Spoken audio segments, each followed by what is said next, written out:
கிறிஸ்துவுக்குள் அன்பானவர்களே, உங்களை சந்திப்பதில் மகிழ்ச்சி அடைகிறேன். சங்கீதம் 103:11.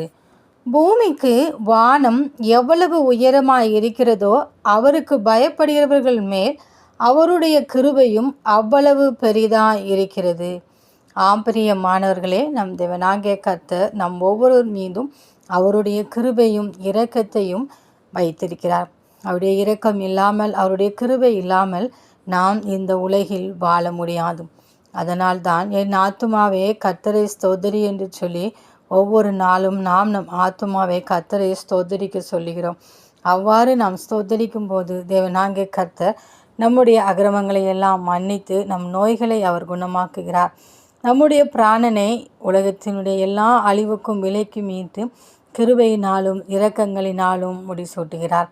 ஒவ்வொரு நாளும் நன்மையினால் நம்முடைய வாயை திருப்தியாக்குகின்றார் என்று சொல்லி சங்கீதக்காரன் பாடுகிறான். அதே போல நாமும் நம் வாழ்வில் தேவனை குறித்து ஒவ்வொரு நாளும் துதி பாட வேண்டும் என்று தேவனாகிய கர்த்தர் விரும்புகிறார்.